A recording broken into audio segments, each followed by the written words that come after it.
ರುಚಿ ರುಚಿಯಾದಂತಹ ಬೇಲ್ಪುರಿನ ಹೇಗೆ ಮಾಡೋದು ಅಂತ ವಿಡಿಯೋದಲ್ಲಿ ತೋರಿಸ್ಕೊಡ್ತಾ ಇದ್ದೀನಿ. ನಮಸ್ಕಾರ, ಸಮಸ್ತ ವೀಕ್ಷಕರಿಗೂ ಸುಮಾಸ್ ಟ್ಯಾಲೆಂಟ್ಗೆ ಸ್ವಾಗತ. ವೀಕ್ಷಕರೇ, ನಮ್ಮ ಚಾನಲನ್ನು ಸಬ್ಸ್ಕ್ರೈಬ್ ಮಾಡ್ಕೊಳ್ಳಿ, ನಮಗೆ ಸಪೋರ್ಟ್ ಮಾಡಿ. ಈಗ ಬೇಲ್ಪುರಿನ ಹೇಗೆ ಮಾಡೋದು ಅಂತ ನೋಡ್ತಾ ಹೋಗೋಣ. ಮೊದಲಿಗೆ ಒಂದು ಕಪ್ನಷ್ಟು ಬಟಾಣಿಯನ್ನು ನೆನೆಸಿಡಬೇಕು. 8ರಿಂದ 10 ಗಂಟೆಗಳ ಕಾಲ ಈ ರೀತಿ ಬಟಾಣಿಯನ್ನು ನೆನೆಸಿಟ್ಕೋಬೇಕು. ನಾನು ಈಗಾಗಲೇ ಇದನ್ನು ನೆನೆಸಿ ಇಟ್ಟಿದ್ದೀನಿ. 8ರಿಂದ 10 ಗಂಟೆ ಆಗಿದೆ. ನಂತರ 2 ಆಲೂಗಡ್ಡೆಗಳನ್ನು ಸಿಪ್ಪೆಯನ್ನು ಸುಲಿದಿದ್ದೀನಿ. ಒಂದೊಂದು ಆಲೂಗಡ್ಡೆನ 4 ಪೀಸಾಗಿ ಮಾಡಿ ಇಟ್ಕೊಂಡಿದ್ದೀನಿ. ಇದನ್ನೀಗ ಬೇಯಿಸಲಿಕ್ಕೆ ಅಂತ ನಾನು ಕುಕ್ಕರಲ್ಲಿ ಹಾಕಿಟ್ಟಿದ್ದೀನಿ. ಈಗ ಕುಕ್ಕರಲ್ಲಿ ಹಾಕಿದ್ದೀನಲ್ಲ, ಇದನ್ನು ಚೆನ್ನಾಗಿ ವಿಷಲ್ ಮಾಡಿಸ್ಕೋಬೇಕು. ಈಗ ಲೆಡ್ಡನ್ನು ಕ್ಲೋಸ್ ಮಾಡಿಬಿಟ್ಟು 4ರಿಂದ 5 ವಿಷಲ್ ಮಾಡಿಸ್ಕೊಂಡ್ರೆ ಸಾಕು. ಚೆನ್ನಾಗಿ ಬಟಾಣಿ ಕಾಳು ಮತ್ತು ಆಲೂಗಡ್ಡೆ ಚೆನ್ನಾಗಿ ಒಟ್ಟು ಬೆಂದಿರಬೇಕು.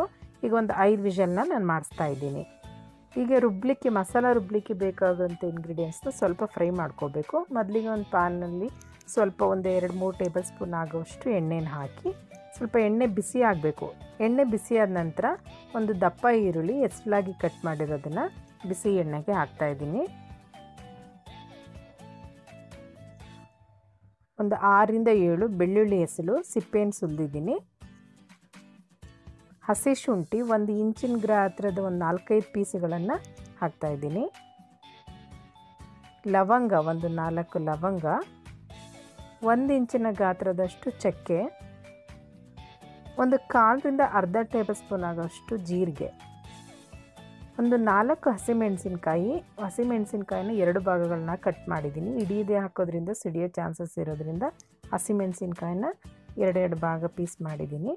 ಇದೆಲ್ಲವನ್ನು ಚೆನ್ನಾಗಿ ಫ್ರೈ ಮಾಡ್ಕೋಬೇಕು. ಒಂದು ಮೀಡಿಯಮ್ ಫ್ಲೇಮ್ನಲ್ಲೇ ಈರುಳ್ಳಿ ಎಲ್ಲ ರೋಸ್ಟ್ ಆಗೋ ಥರ ಚೆನ್ನಾಗಿ ಫ್ರೈ ಮಾಡ್ಕೋಬೇಕು. ಇದಕ್ಕೆ ಮಸಾಲ ಐಟಮ್ಸ್ ಹಾಕಿರೋದ್ರಿಂದ ಬೆಳ್ಳುಳ್ಳಿ, ಶುಂಠಿ ಇದೆಲ್ಲ ಫ್ರೈ ಮಾಡುವಾಗ ಒಳ್ಳೆ ಘಮ ಘಮ ಅಂತ ಸ್ಮೆಲ್ ಬರುತ್ತೆ. ಸ್ವಲ್ಪ ಫ್ರೈ ಆದಮೇಲೆ 1 ಟೊಮೊಟೊನ ಚಿಕ್ಕದಾಗಿ ಕಟ್ ಮಾಡಿಟ್ಟಿರೋದನ್ನು ಹಾಕಿಬಿಟ್ಟು ಲಾಸ್ಟಲ್ಲೇ ಹಾಕಿ ಇದನ್ನು ಫ್ರೈ ಮಾಡ್ತಾಯಿದ್ದೀನಿ. ಟೊಮೊಟೊನ ಮೊದಲೇ ಹಾಕೋದ್ರಿಂದ ಈರುಳ್ಳಿ ಚೆನ್ನಾಗಿ ಫ್ರೈ ಆಗೋದಿಲ್ಲ. ಇದಕ್ಕೆ ಹಾಕಿರುವಂಥ ಲವಂಗ ಆಗಿರ್ಬೋದು, ಚಕ್ಕೆ ಇದೆಲ್ಲ ಚೆನ್ನಾಗಿ ಫ್ರೈ ಆಗೋದಿಲ್ಲ. ಲಾಸ್ಟಲ್ಲಿ ಟೊಮೊಟೊನ ಹಾಕಬೇಕು. ಟೊಮೊಟೊ ಸ್ವಲ್ಪ ಮೆತ್ತಗಾದ ನಂತರ ಫ್ಲೇಮನ್ನು ಟರ್ನ್ ಆಫ್ ಮಾಡಿ. ಈಗ 5 ವಿಷಲ್ ಮಾಡ್ಕೊಂಡಿರುವಂತಹ ಬಟಾಣಿ ಮತ್ತು ಆಲೂಗಡ್ಡೆಯನ್ನು ನೋಡೋಣ. ಈಗ 5 ವಿಷಲ್ ಆಗಿರೋದ್ರಿಂದ ಚೆನ್ನಾಗಿ ಬೆಂದಿರುತ್ತೆ. ಇದರಲ್ಲಿ ನಾವು ಸ್ವಲ್ಪ ಬಟಾಣಿಯನ್ನು ಎತ್ತಿಟ್ಕೋಬೇಕು. ಯಾಕೆಂದರೆ ನಾವು ಮಸಾಲ ಗ್ರೈಂಡ್ ಮಾಡುವಾಗ ಈ ಬಟಾಣಿನೂ ಅದಕ್ಕೆ ಹಾಕೋದ್ರಿಂದ ಥಿಕ್ನೆಸ್ ಬರುತ್ತೆ. ಅದರಿಂದ 1 ಸ್ಪೂನ್ನಷ್ಟು ಟೇಬಲ್ ಸ್ಪೂನಲ್ಲಿ ಹಾಕೋದಾದರೆ ನೀವು 4ರಿಂದ 5 ಟೇಬಲ್ ಸ್ಪೂನ್ ಎತ್ತಿಟ್ಕೊಳ್ಳಿ. ನಂತರ ಸ್ಮ್ಯಾಶರ್ ಇದ್ದರೆ ಸ್ಮ್ಯಾಶರ್ ಸಹಾಯದಿಂದ ನೀವು ಈ ರೀತಿಯಾಗಿ ಎಲ್ಲ ಸ್ಮ್ಯಾಶ್ ಮಾಡಬೇಕು ಚೆನ್ನಾಗಿ. ಸ್ಮ್ಯಾಶರ್ ಇಲ್ಲ ಅಂದರೆ ಈ ರೀತಿಯಾಗಿ ಸ್ಟೀಲ್ ಗ್ಲಾಸ್ ಇರುತ್ತಲ್ಲ, ಗ್ಲಾಸಲ್ಲೇ ಚೆನ್ನಾಗಿ ಬಟಾಣಿ ಕಾಳು ಮತ್ತು ಆಲೂಗಡ್ಡೆನ ಸ್ಮ್ಯಾಶ್ ಮಾಡಿ. ಈಗ ಏನು ಫ್ರೈ ಮಾಡ್ಕೊಂಡಿದ್ದೀವಲ್ಲ ಮಸಾಲ ಐಟಮ್ಸು, ಅದನ್ನೆಲ್ಲ ಮಿಕ್ಸಿಗೆ ಹಾಕಿ ರುಬ್ಕೋಬೇಕು. ಇದು ಸ್ವಲ್ಪ ತಣ್ಣಗಾಗ್ಲಿಕ್ಕೆ ಬಿಡಬೇಕು. ತಣ್ಣಗಾದ ನಂತರನೇ ಮಿಕ್ಸಿ ಹಾಕಬೇಕು. ಬಿಸಿ ಇರುವಾಗೆ ಗ್ರೈಂಡ್ ಮಾಡಬೇಡಿ. ಈಗ ಒಂದು 1/4 ಗಂಟೆ ಬಿಟ್ಟರೆ ಇದು ತಣ್ಣಗಾಗಿದೆ. ನಂತರ ಇದಕ್ಕೆ ಕೊತ್ತಂಬರಿ ಸೊಪ್ಪು ಮತ್ತು 1 ಹಿಡಿಯಷ್ಟು ಪುದೀನ ಸೊಪ್ಪನ್ನು ಹಾಕಬೇಕು ಗ್ರೈಂಡ್ ಮಾಡುವಾಗ. ಆಮೇಲೆ ಬಟಾಣಿ ಕಾಳನ್ನು ಬೇಯಿಸಿರೋದನ್ನು ಎತ್ತಿಟ್ಕೊಂಡಿದ್ದೀವಲ್ಲ, ಆ ಬಟಾಣಿ ಕಾಳನ್ನು ಇದಕ್ಕೆ ಹಾಕ್ಬಿಟ್ಟು ಇದು ನೈಸಾಗಿ ಈ ರೀತಿಯಾಗಿ ಪೇಸ್ಟಾಗಿ ಗ್ರೈಂಡ್ ಮಾಡಬೇಕು. ನಂತರ ಒಂದು ಬಾಣಲಿ ಇಟ್ಬಿಟ್ಟು ಅದಕ್ಕೊಂದು 5ರಿಂದ 6 ಟೇಬಲ್ ಸ್ಪೂನಷ್ಟು ಎಣ್ಣೆನ ಹಾಕಬೇಕು. ಎಣ್ಣೆನ ಬಿಸಿಗೆ ಇಟ್ಟಿದ್ದೀನಿ. ಎಣ್ಣೆ ಬಿಸಿ ಆದಮೇಲೆ ಇದಕ್ಕೆ ನಾವು ಕೆಲವೊಂದು ಮಸಾಲೆ ಪೌಡರ್ಗಳನ್ನು ಸೇರಿಸ್ತಾ ಇದ್ದೀನಿ. ಒಂದು 2ರಿಂದ 3 ಚಿಟಿಕೆಯಷ್ಟು ಅರಿಶಿನ, 1 ಟೇಬಲ್ ಸ್ಪೂನಷ್ಟು ಗರಂ ಮಸಾಲ ಮತ್ತು ಅರ್ಧ ಟೇಬಲ್ ಸ್ಪೂನಷ್ಟು ಧನಿಯಾ ಪೌಡ್ರನ್ನು ಬಿಸಿ ಎಣ್ಣೆಗೆ ಹಾಕಿಬಿಟ್ಟು ಸ್ವಲ್ಪ ಈ ರೀತಿಯಾಗಿ ಮಿಕ್ಸ್ ಮಾಡಿ. ಉರಿಯನ್ನು ಕಂಪ್ಲೀಟಾಗಿ ಲೋ ಫ್ಲೇಮಲ್ಲೇ ಇಟ್ಟಿರಿ. ಪೌಡ್ರನ್ನ ಜಾಸ್ತಿ ಹೊತ್ತು ಬಿಡಬೇಡಿ, ಸೀದೋಗ್ಬಿಡುತ್ತೆ. ತಕ್ಷಣ ನಾವು ಗ್ರೈಂಡ್ ಮಾಡ್ಕೊಂಡಿರ್ತೀವಲ್ಲ ಮಿಕ್ಸಿ ಜಾರಲ್ಲಿ ಪೇಸ್ಟನ್ನು, ಮಸಾಲ ಪೇಸ್ಟನ್ನು, ಅದನ್ನು ಇವಾಗ ಎಣ್ಣೆಗೆ ಹಾಕಿ ಇದನ್ನು ಎಣ್ಣೆಯಲ್ಲಿ ಸ್ವಲ್ಪ ಹೊತ್ತು ರೋಸ್ಟ್ ಮಾಡಬೇಕಾಗತ್ತೆ. ಅದರಿಂದ ಹಸಿ ಅಂಶ ಏನಿರುತ್ತೋ ಅದೆಲ್ಲ ಕಂಪ್ಲೀಟಾಗಿ ಎಣ್ಣೆಯಲ್ಲಿ ಫ್ರೈ ಆಗುತ್ತೆ. ಸೊ ಎಲ್ಲ ಮಿಕ್ಸಿ ಜಾರಿಂದ ಪೂರ್ತಿಯಾಗಿ ನಾವು ಇದನ್ನು ಹಾಕಿ ರೋಸ್ಟ್ ಮಾಡ್ತಾಯಿದ್ದೀವಿ. ಜಾರಿಂದ ಮತ್ತೆ ನೀರನ್ನು ಹಾಕ್ಬಿಟ್ಟು ಇದಕ್ಕೆ ತಕ್ಷಣ ಹಾಕಬೇಡಿ. ಸ್ವಲ್ಪ ಎಣ್ಣೆಯಲ್ಲಿ ಈ ರೀತಿ ಮಸಾಲವನ್ನು ಫ್ರೈ ಮಾಡ್ಕೊಳ್ಳಿ.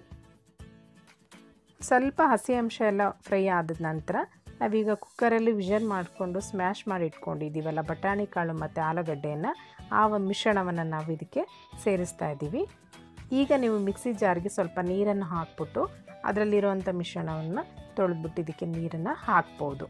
ವೀಕ್ಷಕರೇ, ನೀವು ಇನ್ನೂ ನಮ್ಮ ಚಾನಲನ್ನು ಸಬ್ಸ್ಕ್ರೈಬ್ ಮಾಡ್ಕೊಂಡಿಲ್ಲ ಅಂದರೆ ದಯವಿಟ್ಟು ಸಬ್ಸ್ಕ್ರೈಬ್ ಮಾಡ್ಕೊಳ್ಳಿ, ನಮಗೆ ಸಪೋರ್ಟ್ ಮಾಡಿ. ಮತ್ತು ನಮ್ಮ ವಿಡಿಯೋಗಳು ಇಷ್ಟವಾದರೆ ದಯವಿಟ್ಟು ಲೈಕ್ ಮಾಡಿ, ಬೇರೆಯವ್ರಿಗೂ ಆದಷ್ಟು ಶೇರ್ ಮಾಡಿ. ನೋಡಿ ಕನ್ಸಿಸ್ಟೆನ್ಸಿ ನೀವು ನೋಡಿಕೊಂಡು ನಿಮ್ಗೆ ಎಷ್ಟು ಗಟ್ಟಿ ಬೇಕು ತೆಳು ಬೇಕು ನೋಡಿಬಿಟ್ಟು ನೀವು ಇದಕ್ಕೆ ನೀರನ್ನು ಆ್ಯಡ್ ಮಾಡ್ಬೋದು. ಸ್ವಲ್ಪ ಇದು ಮಸಾಲೆ ಚೆನ್ನಾಗಿ ಕುದ್ಮೇಲೆ ಇದು ಗಟ್ಟಿ ಆಗೋದ್ರಿಂದ ಸ್ವಲ್ಪ ತೆಳುವಾಗಿರಬೇಕು. ಈ ರೀತಿ ಕುದಿಲಿಕ್ಕೆ ಶುರು ಆದಮೇಲೆ ನೀವು ಒಂದು 2 ರಿಂದ 3 ನಿಮಿಷಗಳ ಕಾಲ ಚೆನ್ನಾಗಿ ಕುದಿಸಿದ್ರೆ ಸಾಕಾಗತ್ತೆ. ಇದಕ್ಕೆ ನಾವಿನ್ನೂ ಉಪ್ಪನ್ನು ಆ್ಯಡ್ ಮಾಡಿಲ್ಲ, ಕಾರಣ ಗಟ್ಟಿ ಆದಮೇಲೆ ಉಪ್ಪುಪ್ಪಾಗುತ್ತೆ ಅನ್ನೋ ಕಾರಣದಿಂದ ಕೊನೆಗೆ ಇನ್ನೇನು ಫ್ಲೇಮನ್ನು ಆಫ್ ಮಾಡಬೇಕು ಅನ್ನೋ ಮುಂಚೆ ಇದಕ್ಕೆ ನಾವು ಉಪ್ಪನ್ನು ಆ್ಯಡ್ ಮಾಡ್ಕೋಬೇಕು. ಉಪ್ಪನ್ನು ಆ್ಯಡ್ ಮಾಡಿದ್ಮೇಲೆ ಒಂದು ಸ್ವಲ್ಪ 2-3 ಕುದಿಯಷ್ಟು ಕುದಿಸಿದ್ರೆ ಸಾಕಾಗತ್ತೆ. ನೋಡಿ ಇವಾಗ ಚೆನ್ನಾಗಿ ಈ ರೀತಿಯಾಗಿ ಕುದೀತಾ ಇದೆ.